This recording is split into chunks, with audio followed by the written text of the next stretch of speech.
नमस्कार प्यारे बच्चों, मैं जी स्वागत करता हूं आपके अपने प्यारे परिवार रोजगार विद अंकित पर। कैसे हैं आप सब लोग? आशा करता हूं अच्छे होंगे, स्वस्थ होंगे, लाजवाब होंगे।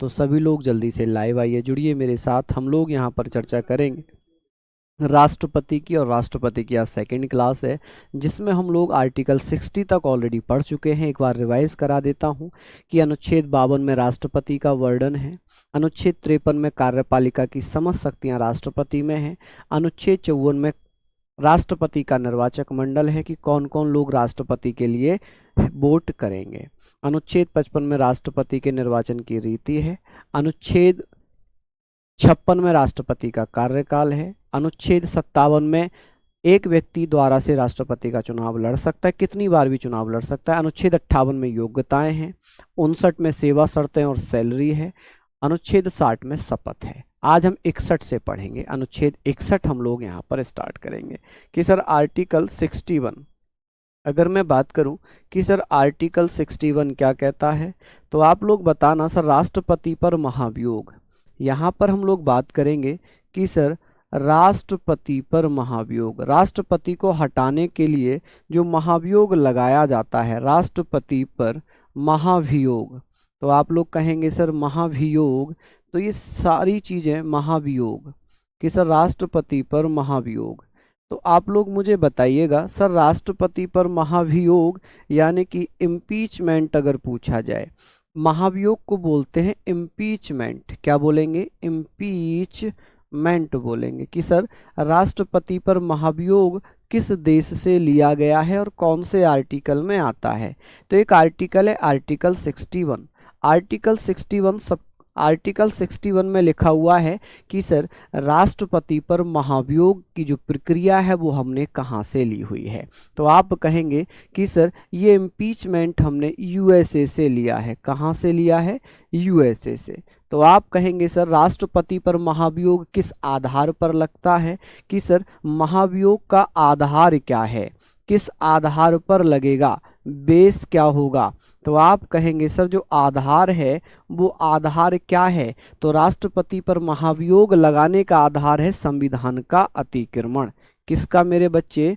संविधान का अतिक्रमण, कि राष्ट्रपति संविधान का अतिक्रमण करे, संविधान का दुरुपयोग करे, अतिक्रमण, जिसको वायलेशन ऑफ कॉन्स्टिट्यूशन बोलेंगे, वायलेशन ऑफ कॉन्स्टिट्यूशन। तो आप लोगों से पूछा जाए violation of violation of constitution, ठीक है जी, कॉन्स्टिट्यूशन। तो यहां पर आप लिखना।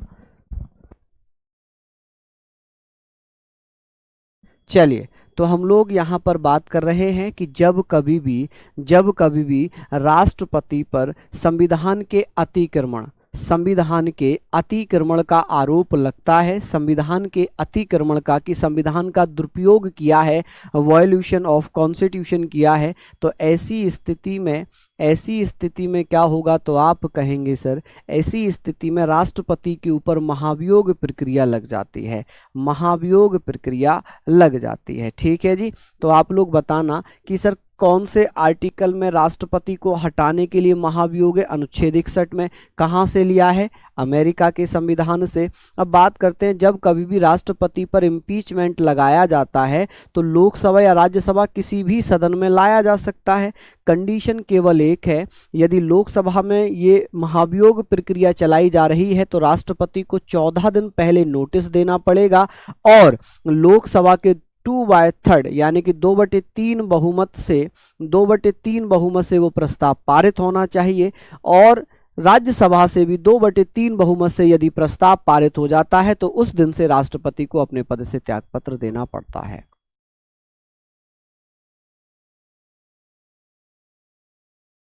चलिए बताइए, यहां तक ये चीज समझ में आ गई कि सर ये बताइए कि लोकसभा ये कहाँ पेश किया जाता है? संसद में, और संसद मतलब पार्लियामेंट में। आप कहेंगे सर कहाँ पर? पार्लियामेंट। तो आप लोग बता देना सर, पार्लियामेंट की अगर मैं बात करूं तो आप लोग क्या बताइएगा? आप कहोगे सर पार्लियामेंट में यदि लोकसभा में पेश किया जा रहा है, कहाँ पर? यदि लोकसभा में पेश किया जा रहा है तो यहाँ पर 2/3 बहुमत से प्रस्ताव पारित होना चाहिए, 2/3 बहुमत से प्रस्ताव पास होना चाहिए।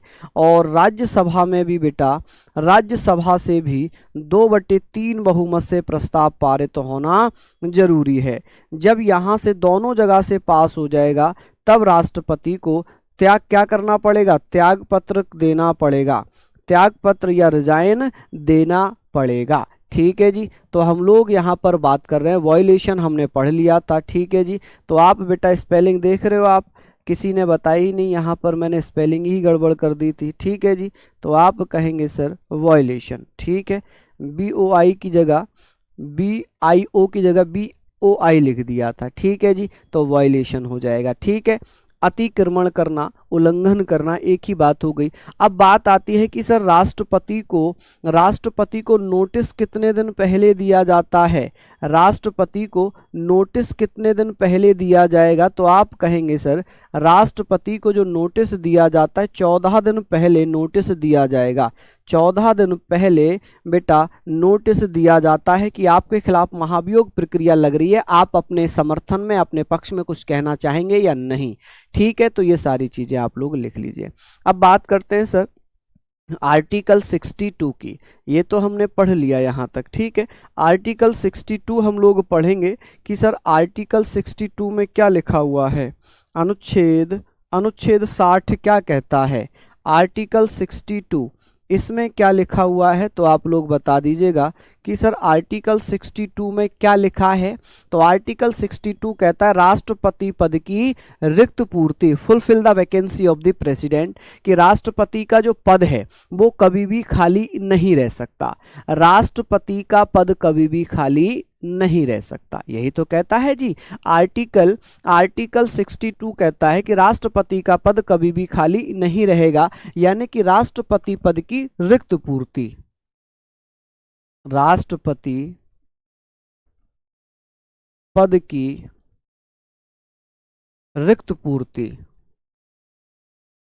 इंग्लिश वाले बच्चे लिख लेंगे fulfil the vacancy of the president. इसको इंग्लिश में लिखेंगे आप लोग, इंग्लिश में लिखेंगे फुलफिल द वैकेंसी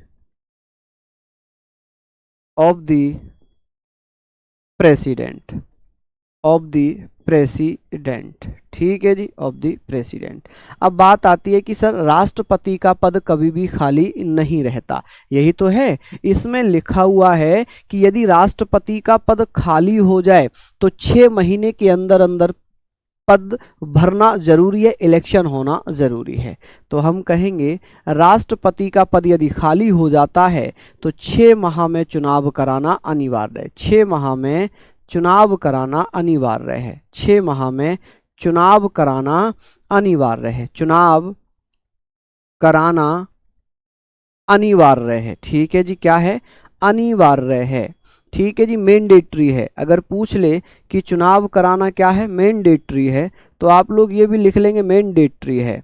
तो यहाँ पर आप लोग लिखेंगे कि सर जी चुनाव कराना मैंडेटरी है, क्योंकि राष्ट्रपति का पद कभी भी खाली नहीं रह सकता, पद कभी भी खाली नहीं हो सकता, खाली नहीं रहता।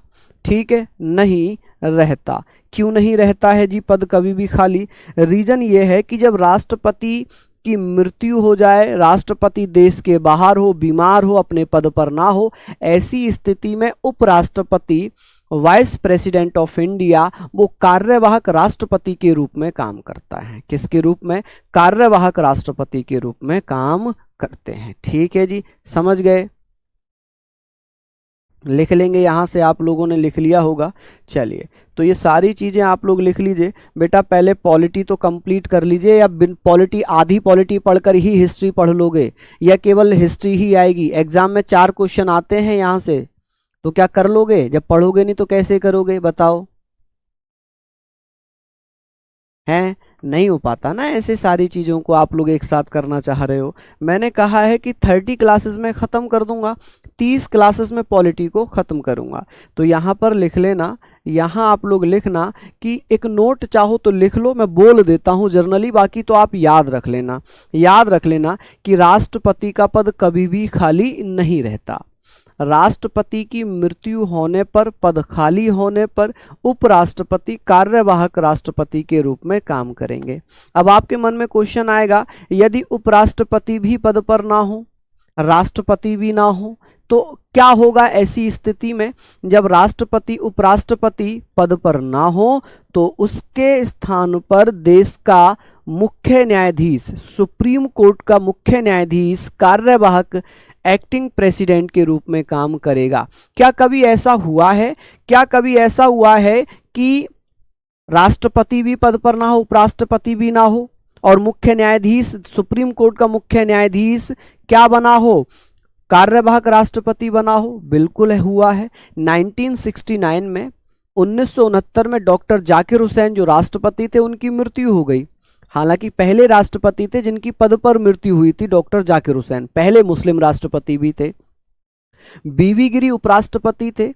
जब जाकिर हुसैन की मृत्यु हुई तो बीबी गिरी कार्यवाहक राष्ट्रपति बन गए। उपराष्ट्रपति थे ना बीबी गिरी, वो कार्यवाहक राष्ट्रपति बन गए, एक्टिंग प्रेसिडेंट बन गए। लेकिन बीबी गिरी ने राष्ट्रपति चुनाव के लिए अपने पद से त्यागपत्र दे दिया, रिजाइन कर दिया। ना तो राष्ट्रपति हैं ना उपराष्ट्रपति हैं। तब देश का मुख्य न्यायाधीश एम हिदायतुल्लाह, कौन? M Hidayatullah was the first chief justice of supreme court to become a acting president of India. तो आप लोग बताएंगे सर कि क्या ऐसा हुआ था? तो बिल्कुल हुआ था। आप इसको लिख लेना बेटा और पीडीएफ में जरूर मेंशन कर देना जो मैं बोल रहा हूं कि राष्ट्रपति की अनुपस्थिति में उपराष्ट्रपति कार्यवाहक राष्ट्रपति का पद संभालते हैं।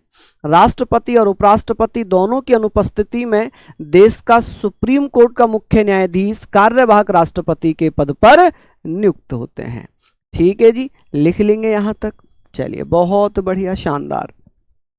चलिए, अब एक बच्चा पूछ रहा है कि सर चुनाव में तो राज्य विधानसभाओं के सदस्य हिस्सा लेते हैं, लेकिन इसको हटाने के लिए केवल और केवल लोकसभा और राज्यसभा के सदस्य ही हिस्सा लेते हैं, केवल संसद ही हिस्सा लेती है। ठीक है, तो यहां तक आप पढ़ लेंगे। अब बात करते हैं सर आर्टिकल 71 की, अनुच्छेद 71 की मैं बात करूंगा। सर अनुच्छेद 71 में क्या लिखा हुआ है?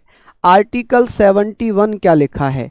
इसमें लिखा हुआ है कि राष्ट्रपति उपराष्ट्रपति के चुनाव से संबंधित जो भी विवाद होंगे उनका सॉल्यूशन, उनका निपटारा कौन करेगा? तो वो बेटा सुप्रीम कोर्ट करेगा। कौन करेगा? सुप्रीम कोर्ट करेगा। ठीक है जी, तो यहां पर आप लोग लिखना। चलिए, तो हम लोग बात कर रहे हैं आर्टिकल 71 में क्या लिखा है। इसमें लिखा है राष्ट्रपति एवं उपराष्ट्रपति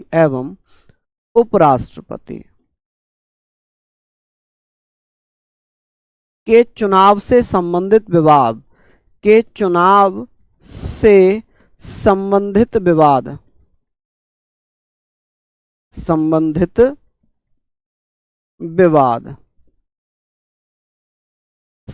विवाद का निपटारा सुप्रीम कोर्ट करेगा। सुप्रीम कोर्ट के द्वारा किया जाएगा।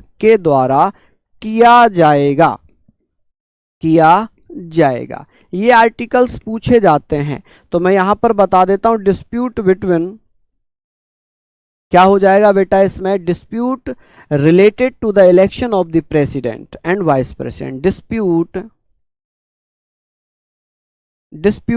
Related to the election of the president and vice president। इसका निपटारा कौन करेगा? सुप्रीम कोर्ट करेगा। कौन करेगा जी निपटारा? सुप्रीम कोर्ट के द्वारा किया जाएगा। ठीक है, लिख लेना कि अनुच्छेद 72 में क्या लिखा हुआ है। ठीक है, लिख लिया आप लोगों ने यहां तक। हाँ जी, बहुत शानदार। आगे हम लोग बात करेंगे बेटा अनुच्छेद 63 में राष्ट्रपति नहीं है, उपराष्ट्रपति है। 63, 64, 65, 66, 67, 68, 69, 70 ये किससे संबंधित हो जाएंगे, राष्ट्रपति से। तो अभी हम उपराष्ट्रपति से, अभी हम राष्ट्रपति पढ़ रहे हैं तो इसलिए हम उपराष्ट्रपति नहीं करेंगे, उपराष्ट्रपति कल करेंगे, तो हम उसमें कल बात करेंगे उसके ऊपर। जो राष्ट्रपति से संबंधित आर्टिकल है वही हम लोग पढ़ेंगे। अब एक आर्टिकल आता है आर्टिकल 72, अनुच्छेद 72 क्या कहता है। अनुच्छेद 72 की अगर मैं बात करूं तो आप कहोगे सर इसमें लिखा है राष्ट्रपति की क्षमादान की शक्तियां, राष्ट्रपति की क्षमादान की शक्तियां। हाँ जी, एक बच्चा कह रहा है सर आपने ये नहीं बताया कि इसमें जो लोकसभा में कैसे प्रस्ताव पेश किया जाता है। तो लोकसभा के 1/4 भाग सदस्य यदि सहमत हैं कि भाई राष्ट्रपति को हटाना है तभी प्रस्ताव लाया जाएगा, तभी प्रस्ताव लाया जाएगा। यहाँ भी 1/4 भाग सदस्य यदि 4 भाग सदस्य यदि बेटा सहमति देते हैं कि भाई राष्ट्रपति को हटाना चाहिए तभी प्रस्ताव राज्यसभा में लाएगा, और 2/3 बहुमत से प्रस्ताव पारित होगा। ठीक है, ये आप लोग लिख लेना। ठीक है भाई डियर, अभी तो कोई समस्या नहीं है आपके साथ। चलिए हम बात कर रहे हैं अनुच्छेद 72 में राष्ट्रपति की क्षमादान की शक्तियां। राष्ट्रपति की क्षमादान की शक्तियां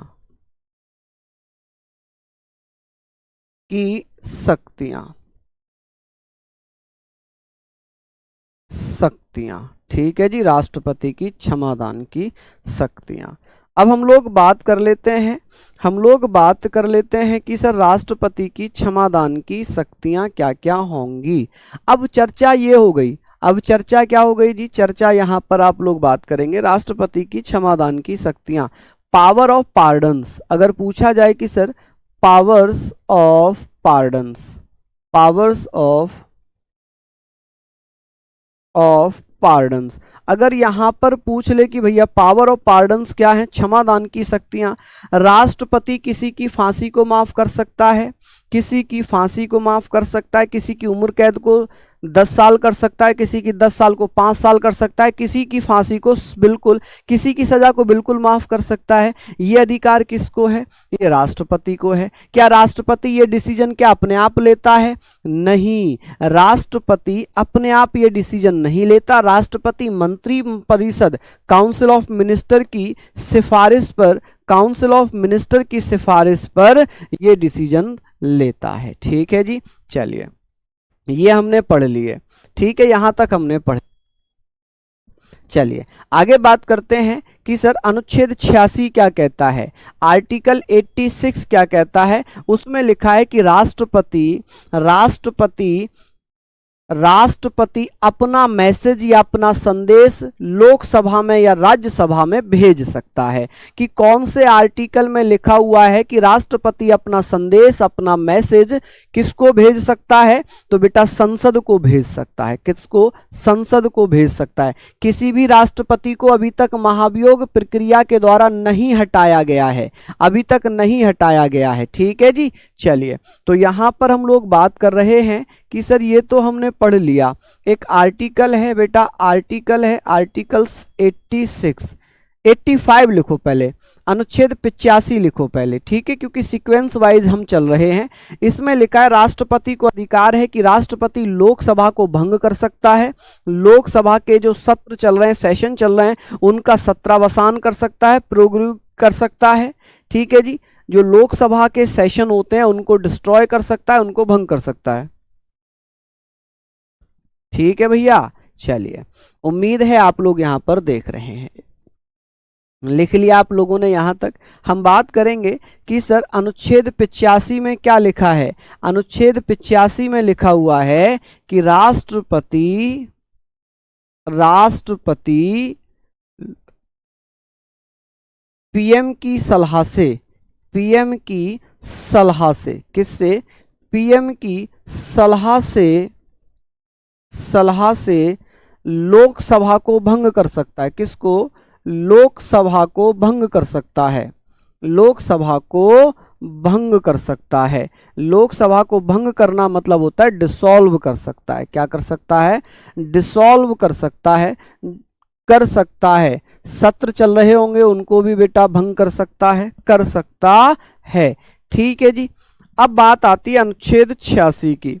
आर्टिकल 86 में क्या लिखा हुआ है, अनुच्छेद 86 में क्या लिखा हुआ है।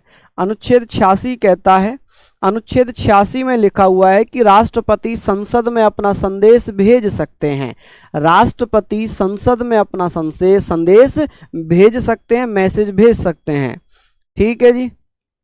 राष्ट्रपति संसद में, कहां पर, राष्ट्रपति संसद में क्या कर सकते हैं, संसद में अपना मैसेज या अपना संदेश भेज सकते हैं। अपना मैसेज की अगर मैं बात करूं कि सर अपना मैसेज जो है संदेश में, अपना संदेश या अपना मैसेज कहाँ भेज सकते हैं बेटा, तो ये कहाँ भेजेंगे, मैसेज को हम क्या बोलते हैं, संदेश बोल सकते हैं। क्या बोलते हैं जी, संदेश बोल सकते हैं। ठीक है जी। तो आप कहेंगे कि सर अपना मैसेज या संदेश संसद में भेज सकते हैं।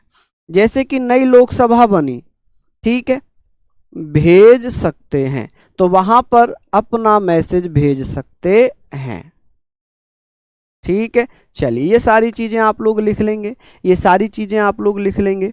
अब बात करते हैं कि भैया अनुच्छेद, अनुच्छेद 87 क्या कहता है, आर्टिकल 87 क्या कहता है, अनुच्छेद 87 में क्या लिखा हुआ है। तो आप कहेंगे सर अनुच्छेद 87 में क्या लिखा हुआ है, तो यहाँ पर आप लोग बता देना, यहाँ पर आप लोग बता देना कि ये सारी चीजें हैं, इसको आप लोग बताइएगा कि सर अनुच्छेद 87 कहता है कि राष्ट्रपति संसद में, राष्ट्रपति संसद में अपना भाषण दे सकते हैं, अपना स्पीच दे सकते हैं।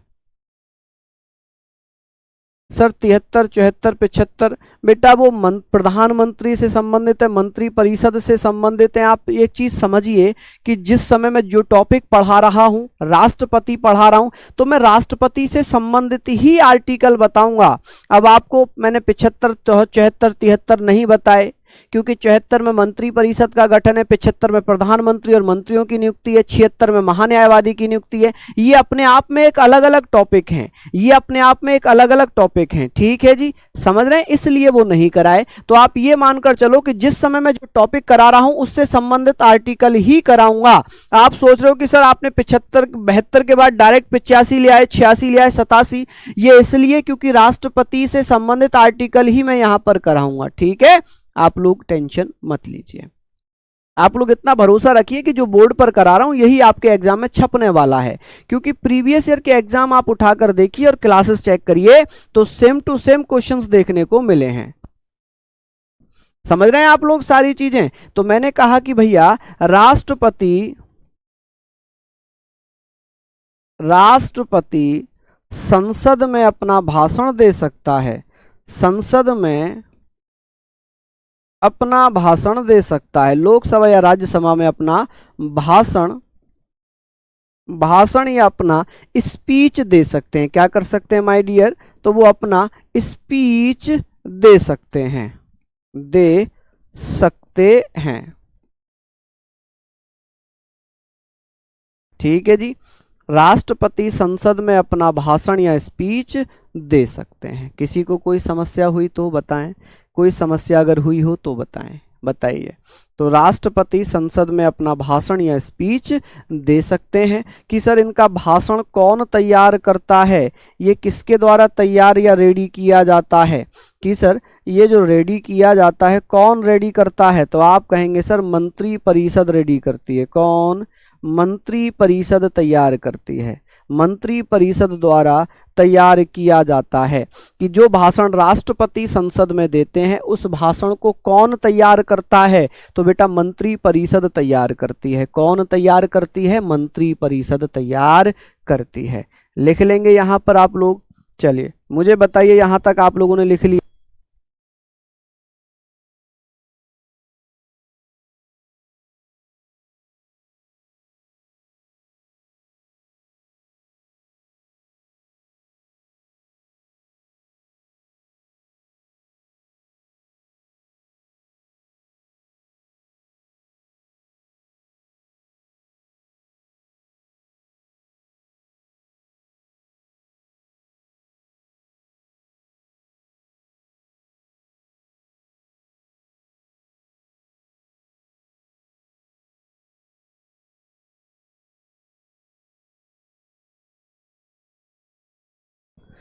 चलिए, तो हम लोग सारी चीज़ों के बारे में बात कर रहे हैं, यहाँ तक आप लोगों ने नोट डाउन कर लिया होगा। अब हम बात करेंगे सर, अब बात करते हैं सर आर्टिकल 108 की। आर्टिकल 108 अनुच्छेद 108 में क्या लिखा है, आप देखना कि इसमें लिखा है कि जब कभी भी कोई साधारण विधेयक है लोकसभा और राज्यसभा में मतभेद हो जाए तो ऐसी स्थिति में राष्ट्रपति को अधिकार है कि वो दोनों सदनों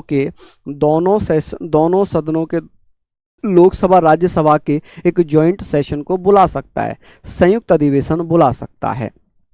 ठीक है, साधारण विधेयक पर राष्ट्रपति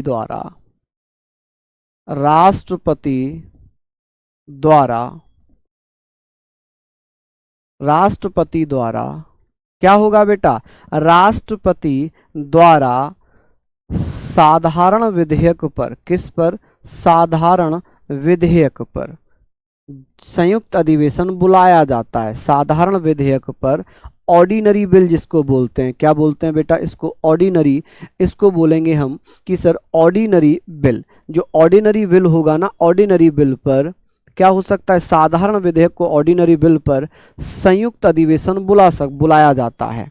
संयुक्त अधिवेशन को हम क्या बोलते हैं, संयुक्त अधिवेशन को हम जॉइंट सेशन बोलते हैं। अधिवेशन बुला सकते हैं, जॉइंट सेशन बुला सकते हैं, क्या कर सकते हैं जी, जॉइंट सेशन बुला सकते हैं। तो आप कहेंगे सर जॉइंट सेशन बुला सकते हैं। ठीक है जी, क्या कर सकते हैं, जॉइंट सेशन बुला सकते हैं। तो यहां पर आप लोग लिखना कि सर अब तक क्या राष्ट्रपति महोदय ने जॉइंट सेशन बुलाया है, 3 बार बुलाया है। कितनी बार बुलाया है, 3 बार। कि सर कब कब बुलाया था, एक बार दहेज प्रथा से संबंधित, एक बार किससे, तो बेटा एक बार जब दहेज प्रथा से संबंधित दहेज बिल बना था, दहेज अधिनियम, दहेज अधिनियम बना था। ठीक है जी, क्या बना था, दहेज अधिनियम बना था। ठीक है, डॉबरी एक्ट बना था। और एक बेटा बैंकिंग से संबंधित अधिनियम था। और एक बेटा एक था आतंकवाद, टेररिज्म से, आतंकवाद से संबंधित मामला था। टेररिज्म से संबंधित, बैंकिंग से संबंधित और डॉबरी से संबंधित 2-3 बार अब तक जॉइंट सेशन बुलाया गया है। कितनी बार, 3 बार जॉइंट सेशन अब तक बुलाया गया है। इस जॉइंट सेशन की अध्यक्षता कौन करता है, कि सर इसकी अध्यक्षता किसके द्वारा की जाती है, तो आप बता सकते हैं सर अध्यक्षता आर्टिकल 118 में है, अनुच्छेद 118 में लिखी हुई है कि जॉइंट सेशन की अध्यक्षता लोकसभा अध्यक्ष करते हैं। कौन करते हैं, लोकसभा अध्यक्ष करते हैं। लोकसभा अध्यक्ष करेंगे, कौन करेंगे, लोकसभा अध्यक्ष करेंगे। तो आप कहेंगे सर कौन करता है, लोकसभा अध्यक्ष करते हैं। चलिए लिख लिया, हाँ जी। एक बच्चा पूछ रहा है सर वीडियो देखकर डायरेक्ट लेक्चर से तैयार करें या बुक से तैयार करें। तो याद रखो कि जितना मैं करा रहा हूँ, पॉलिटी की अगर मैं आपको विश्वास दिला दूं कि जितना आपको मैं पीडीएफ पढ़ा रहा हूँ, जितना भी चीज़ें यहाँ करा रहा हूँ, आप केवल पीडीएफ से भी रिवीजन कर लेंगे ना, तो आपका एक भी क्वेश्चन बाहर नहीं जाएगा, एक भी क्वेश्चन बाहर नहीं जाएगा। ठीक है माय डियर। अब बहुत सारे बच्चे मुझसे इस वजह से भी नाराज रहते हैं कि सर आप हमारे कमेंट नहीं पढ़ते। अरे भैया जब पढ़ा रहे होते हैं तो टीचर कैसे कमेंट पढ़ेगा, नहीं पढ़ पाएगा। भाई मैं तो नहीं पढ़ पाऊंगा, मैं तो ऑनेस्टली बोलता हूँ यार, अगर आपको बुरा लग रहा हो तो मैं उसके लिए माफ़ी चाहता हूँ। मैं पढ़ाते समय इतना मगन हो जाता हूँ कि मेरा ध्यान आपके कमेंट पे नहीं जाता। मैं केवल और केवल यहाँ पर बेटा फोकस करता हूँ, केवल बोर्ड पर फोकस करता हूँ। ठीक है,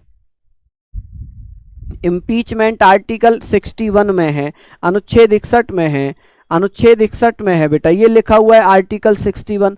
बताइए, सामने लिखा है फिर भी आप लोग पूछ रहे हैं सारी चीज़ें मैं बताता हुआ चल रहा हूँ, उसके बावजूद भी आप ऐसे कर रहे हैं। बताओ, ये सारी चीज़ें आप लोगों ने लिख ली होंगी, उम्मीद कर रहा हूँ यहाँ तक आपने लिख लिया होगा। चल अब राष्ट्रपति की शक्तियां हम लोग पढ़ लेते हैं कि सर ये तो हमने पढ़ लिया। अब बात आती है सर अनुच्छेद 123 की, अनुच्छेद 123 में क्या लिखा हुआ है, आर्टिकल 123 में क्या लिखा हुआ है, तो अनुच्छेद 123 कहता है कि राष्ट्रपति अध्यादेश जारी करेंगे। राष्ट्रपति अध्यादेश जारी करेंगे कि भैया अध्यादेश कब जारी किया जाता है, ऑर्डिनेंस कब जारी किया जाता है, तो ऑर्डिनेंस जारी किया जाता है जब लोकसभा या राज्यसभा ना चल रही हो। ऐसी कंडीशन में जब दोनों हाउस ना चल रहे हो, दोनों सदन ना चल रहे हो, तब लोकसभा राज्यसभा के ना चलने पर राष्ट्रपति कानून की आवश्यकता पड़ने पर एक अध्यादेश जारी करते हैं, और ये उतना ही वैल्यूएबल होता है, उतनी ही शक्ति रखता है जितना लोकसभा और राज्यसभा द्वारा बनाए गए किसी अधिनियम में होती है। ठीक है भैया, चलिए तो यहां पर हम लोग बात कर लेते हैं कि सर अब हम बात करेंगे राष्ट्रपति की शक्तियां। किसकी शक्तियां पढ़ेंगे हम, राष्ट्रपति की शक्तियां, की शक्तियां।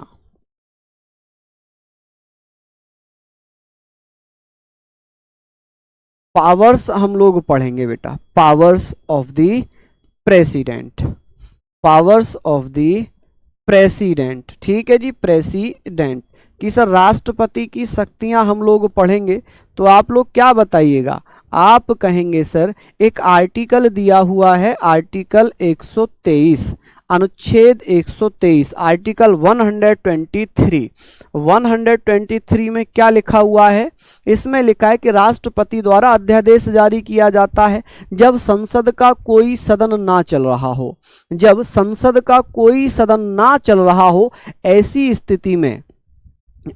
स्थिति में राष्ट्रपति के द्वारा अध्यादेश जारी किया जाता है। ठीक है बेटा, तो आप कहेंगे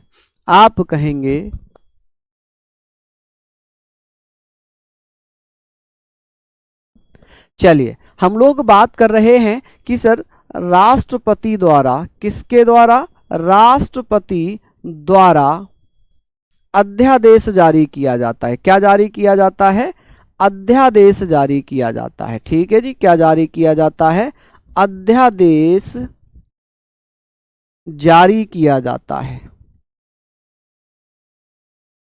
किया जाता है। अध्यादेश को अगर मैं बात करूं तो अध्यादेश को हम बोलते हैं ऑर्डिनेंस। क्या बोलते हैं बेटा, इसको हम ऑर्डिनेंस बोलेंगे। कि सर कौन ऑर्डिनेंस जारी करता है, तो आप कहेंगे सर ऑर्डिनेंस जारी किया जाता है किसके द्वारा, राष्ट्रपति के द्वारा। अब राष्ट्रपति ऑर्डिनेंस कब जारी करते हैं, तो आप कहेंगे सर राष्ट्रपति अध्यादेश कब जारी करेंगे, तो जब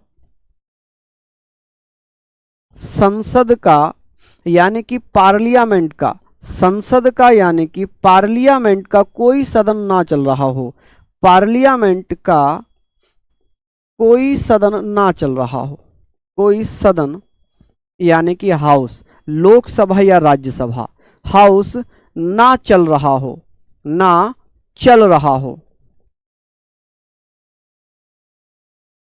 ना चल रहा हो, ऐसी स्थिति में अध्यादेश जारी किया जाता है। ऐसी स्थिति में अध्यादेश जारी किया जाता है। अब जब अध्यादेश जारी कर दिया जाता है तो इस अध्यादेश को 6 सप्ताह के अंदर अंदर, 6 सप्ताह के अंदर अंदर क्या हो जाना चाहिए, 6 सप्ताह के अंदर अंदर संसद की मंजूरी मिल जानी चाहिए। ठीक है जी, क्या हो जानी चाहिए, संसद की मंजूरी मिल जानी चाहिए। सप्ताह में 6 सप्ताह के अंदर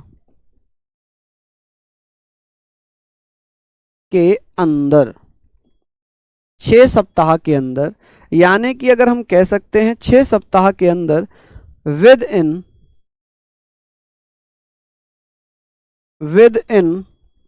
6 मंथ, 6 मंथ नहीं 6 वीक, 6 वीक्स,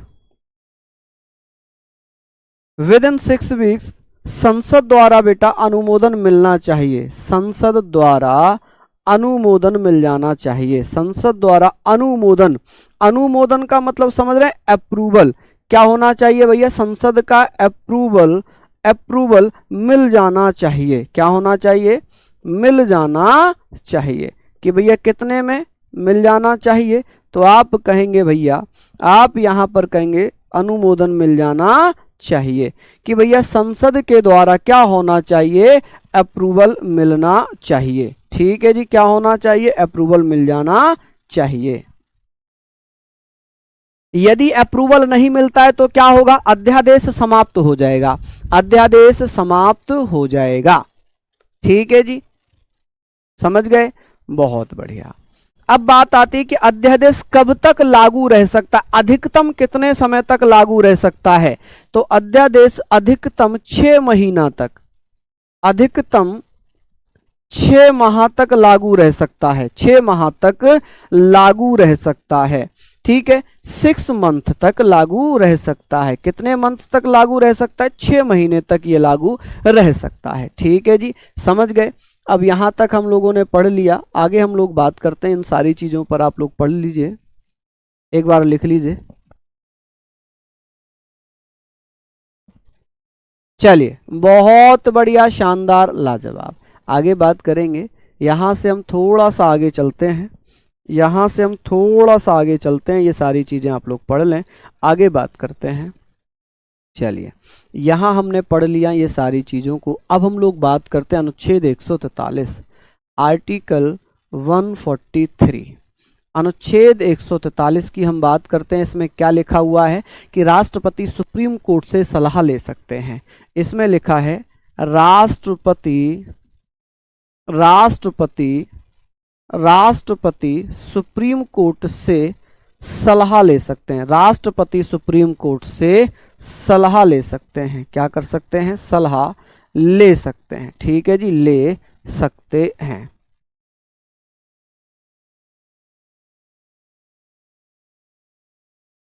चलिए, तो यहां पर हम लोग बात करेंगे कि सर ये हमने पढ़ लिया। अब हम बात करते हैं बेटा आपातकालीन शक्तियां। आपातकाल से संबंधित, इमरजेंसी से संबंधित हम लोग पढ़ेंगे कि सर इमरजेंसी से रिलेटेड हम सारी चीजें पढ़ने वाले हैं। कि सर ये बताएं कि 3 आर्टिकल हैं, 3 आर्टिकल हैं राष्ट्रपति की, जो कि 352 से लेकर 360 तक है। और अनुच्छेद 352 में क्या लिखा है, राष्ट्रीय आपातकाल किसमें है, राष्ट्रपति शासन किसमें है, और वित्तीय आपातकाल किसमें लिखा हुआ है। ठीक है जी, चलिए, समझ रहे हैं आप लोग। चलिए आगे बात करते हैं कि भैया एक आर्टिकल होगा, आर्टिकल की बात करेंगे। एक आर्टिकल है 352, अनुच्छेद 352। इसमें लिखा है कि भैया राष्ट्रीय आपातकाल, राष्ट्रीय आपातकाल, आपातकाल, नेशनल इमरजेंसी,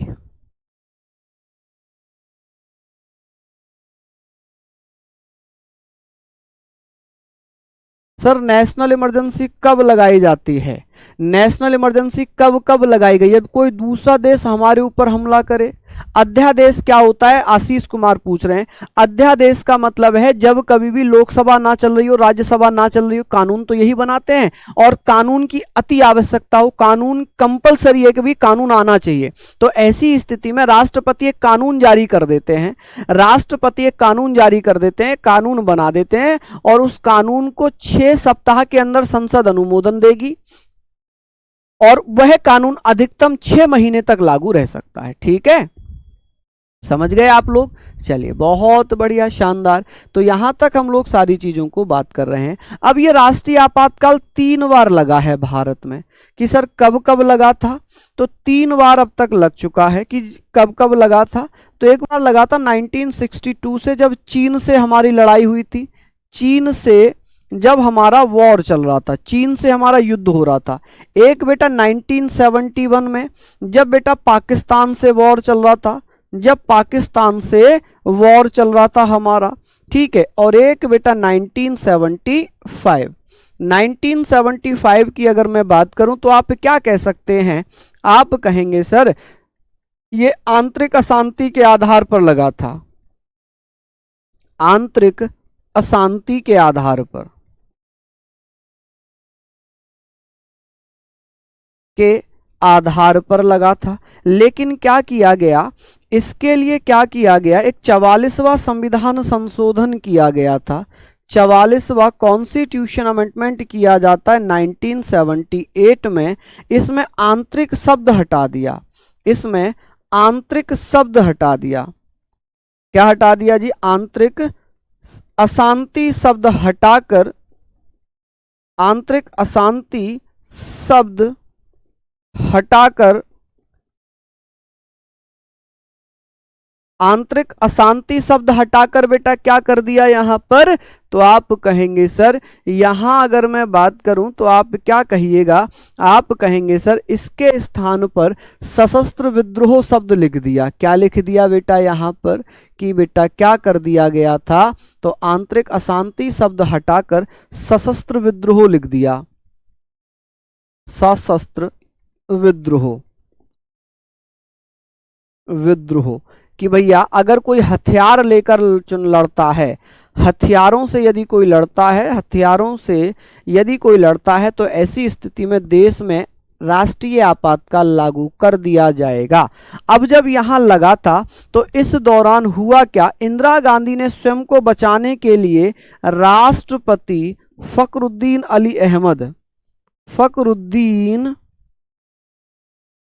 अली अहमद ने बेटा इसको 24 अली अहमद साहब द्वारा 24 जून की रात यानी कि 25 जून को इसको लागू कर दिया।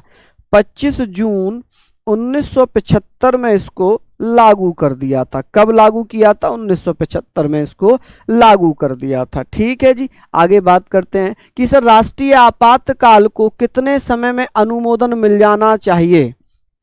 राष्ट्रीय आपातकाल को आप लोग जो आंखें निकालते हैं ना, मैं उनका कमेंट वैसे भी नहीं पढ़ता हूं, क्योंकि आपको तो आंखें निकालनी है, गुस्सा दिखाना है तो आप दिखाते रहो, मुझ पे उस चीज़ का कोई फर्क नहीं पड़ता। ठीक है, हाँ, इसीलिए तो मैं जानबूझकर नहीं पढ़ता फिर आप लोगों की आंखें।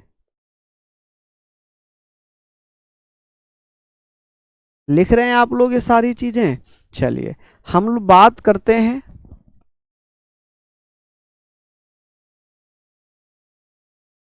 चलिए तो ये सारी चीजें हम लोग लिख लेते हैं। अब बात करते हैं कि भैया एक आता है अनुच्छेद आर्टिकल 356, अनुच्छेद 354, इसमें लिखा राष्ट्रपति शासन, राष्ट्रपति शासन, प्रेसिडेंट रूल। ठीक है जी, राष्ट्रपति शासन, प्रेसिडेंट्स रूल। तो आप कहेंगे sir presidents rule. President rule की अगर मैं बात करता हूं तो आप लोग बता देंगे कि सर प्रेसिडेंट रूल की अगर मैं यहां पर चर्चा कर लूं तो आप क्या बताइएगा? आप कहेंगे सर प्रेसिडेंट रूल की अगर बात आती है तो आप कहेंगे कि सबसे ज्यादा बार कहां लगा है? जब राज्य में राष्ट्रपति शासन लगना हो तो कौन रिक्वेस्ट करता है?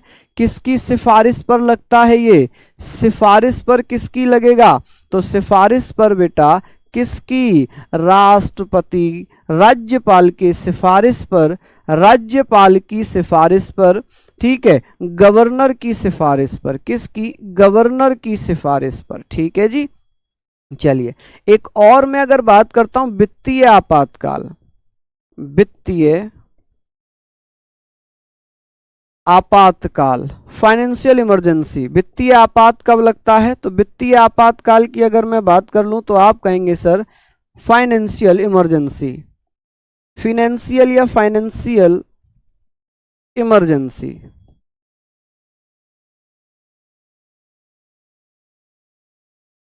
ये लगती है बेटा आर्टिकल 360 में। किसमें? अनुच्छेद 360 में। अब अनुच्छेद 360 में लग जाती है, इसको बेटा 2 माह के अंदर अंदर अनुमोदन मिलना चाहिए, 2 माह में अप्रूवल मिलना चाहिए, संसद के द्वारा अप्रूवल मिलना चाहिए। और बेटा इसको बेटा राष्ट्रीय आपातकाल को 1 माह में अप्रूवल मिलना चाहिए, 1 माह में अनुमोदन या अप्रूवल मिलना जरूरी है, अप्रूवल मिलना जरूरी है। चलिए अब बात आती है भैया राष्ट्रीय आपातकाल हमने पढ़ा, राष्ट्रपति शासन पढ़ा। अब इस राष्ट्रपति शासन सबसे ज्यादा कहां लगा है? तो ये सबसे ज्यादा कहां लगा है? तो सबसे ज्यादा बार बेटा ये यूपी में लगा है। कितनी बार? 10 बार। कितनी बार लगा है? 10 बार। समझ गए आप लोग? समझ गए बेटा आप लोग? चलिए यहां पर आप लोग समझ गए क्या? चलिए बहुत बढ़िया, शानदार, लाजवाब। चलिए ये सारी चीजें आप लोग पढ़ लीजिए, ठीक है। वित्तीय आपातकाल आज तक नहीं लगा है, अभी तक एक बार भी नहीं लगा है, अभी तक एक बार भी नहीं लगा है, भी नहीं लगा है, ठीक है जी। चलिए बहुत बढ़िया, आगे चलते हैं, इसको नोट डाउन करिए। अभी कुछ फैक्ट मैं आपको बता देता हूं, कुछ महत्वपूर्ण फैक्ट। सबसे ज्यादा बेटा, सबसे ज्यादा बार अध्यादेश जारी करने वाले राष्ट्रपति थे फखरुद्दीन अली अहमद। मैं भी बताने वाला था ये फैक्ट में, मैं फैक्ट में ये सारी चीजें आपको बताने वाला था, यहां तक लिख लिया। अब कुछ फैक्ट लिखते हैं, जैसे कि फैक्ट की बात आती है तो आप कहेंगे सर फैक्ट्स, और फैक्ट्स इंपोर्टेंट होते हैं कि प्रथम राष्ट्रपति कौन थे। प्रथम राष्ट्रपति बच्चा बच्चा जानता होगा, doctor Rajendra Prasad, doctor Rajendra Prasad, doctor Rajendra Prasad थे बेटा भारत के पहले राष्ट्रपति, ठीक है। दूसरा प्रथम महिला राष्ट्रपति, प्रथम महिला राष्ट्रपति, महिला राष्ट्रपति, फीमेल प्रेसिडेंट ऑफ इंडिया, तो आप कहेंगे सर प्रतिभा देवी सिंह पाटिल, प्रतिभा देवी सिंह पाटिल, देवी सिंह पाटिल, पाटिल, ठीक है जी। अच्छा यहां पर अगर बात करेंगे प्रथम मुस्लिम, प्रथम मुस्लिम राष्ट्रपति, मुस्लिम राष्ट्रपति कौन थे, तो प्रथम मुस्लिम राष्ट्रपति थे डॉक्टर जाकिर हुसैन। कौन थे, जाकिर हुसैन, डॉक्टर जाकिर हुसैन। और ये प्रथम थे जिनकी मृत्यु हुई, प्रथम राष्ट्रपति जिनकी पद पर मृत्यु हुई, पद पर मृत्यु हुई, कि भैया जब ये पद पर थे तभी इनकी मृत्यु हो गई, ठीक है। प्रथम गैर राजनीतिक राष्ट्रपति कौन थे, प्रथम गैर राजनीतिक या राजनीतिक राष्ट्रपति जो नॉन पॉलिटिकल बैकग्राउंड से थे, नॉन पॉलिटिकल, पॉलिटिकल बैकग्राउंड से थे, वो थे बेटा एस राधा कृष्ण। कौन, एस राधा कृष्ण, आप कहेंगे sir S Radha Krishna, S Radha Krishna. अगर पूछ ले बेटा, यहां पर पूछ ले सबसे ज्यादा बार, ज्यादा बार अध्यादेश या ऑर्डिनेंस किसने जारी किया था, अध्यादेश ऑर्डिनेंस किसने जारी किया था, ऑर्डिनेंस जारी करने वाले राष्ट्रपति, जारी करने वाले राष्ट्रपति। तो आप कहेंगे सर कौन है, तो आप बता देना भैया कौन है, तो फखरुद्दीन अली अहमद है, फखरुद्दीन अली अहमद, ठीक है जी। चलिए यहां पर आप लोग लिख लीजिए। अब बात करते हैं, ये आपने लिख लिया प्रथम कार्यवाहक राष्ट्रपति कौन थे, प्रथम कार्यवाहक राष्ट्रपति, वाहक राष्ट्रपति, कार्यवाहक राष्ट्रपति को एक्टिंग प्रेसिडेंट बोलते हैं। क्या बोलते हैं जी इनको, एक्टिंग प्रेसिडेंट बोलते हैं। कि एक्टिंग प्रेसिडेंट कौन थे, एक्टिंग प्रेसिडेंट, ठीक है जी। एक्टिंग प्रेसिडेंट कौन थे, तो आपसे पूछा जाएगा भैया कौन थे, बीवी गिरी थे। कौन थे, बीवी गिरी, ठीक है, कौन थे, बीवी गिरी। चलिए लिख लीजिए जल्दी जल्दी से।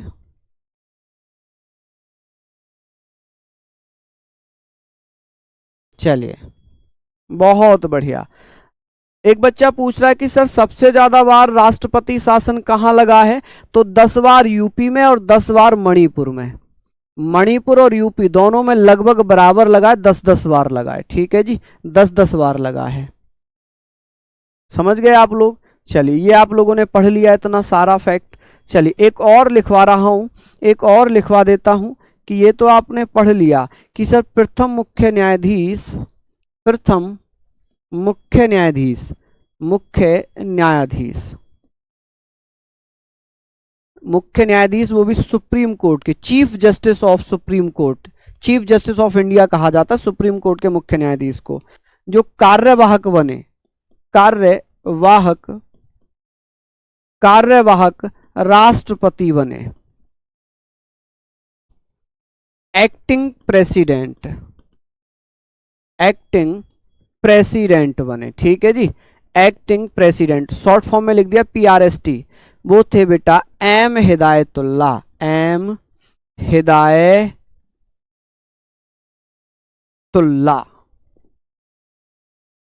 एम हिदायतुल्ला, ठीक है जी। चलिए, प्रथम निर्विरोध राष्ट्रपति कौन थे? प्रथम निर्विरोध राष्ट्रपति,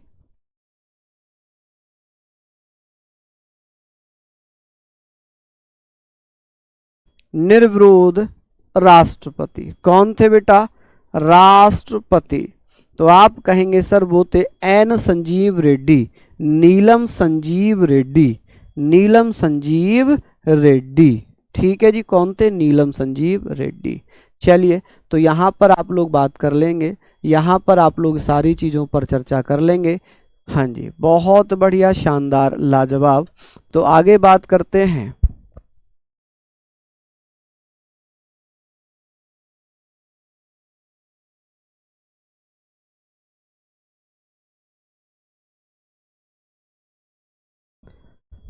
चलिए, एक बच्चा कह रहा है सर सबसे पहले राष्ट्रपति शासन कहाँ लगा? तो सबसे पहले राष्ट्रपति शासन बेटा, प्रथम राष्ट्रपति शासन, शासन पंजाब में लगा था। कहाँ? पंजाब में। कब लगा था बेटा? कब लगा था? तो 7 जुलाई 1951 में। कब? 7 जुलाई 1951 में, ठीक है माय डियर। चलिए, ये सारी चीजें आपने पढ़ ली। कल हम राष्ट्रपति की, ये तो पूरा पढ़ लिया, कल उपराष्ट्रपति पढ़ेंगे और राष्ट्रपति उपराष्ट्रपति से संबंधित अनुच्छेद कल पढ़ेंगे, ठीक है भैया। चलिए, तो बहुत बढ़िया, शानदार, ये सारी चीजें हो गई। हम लोग बात करेंगे, हम लोग कल उपराष्ट्रपति पर बात करेंगे और कल राष्ट्रपति उपराष्ट्रपति का टेस्ट भी करेंगे, ठीक है जी। चलिए, बहुत बहुत धन्यवाद सभी को, नमस्कार, जय हिंद, जय भारत।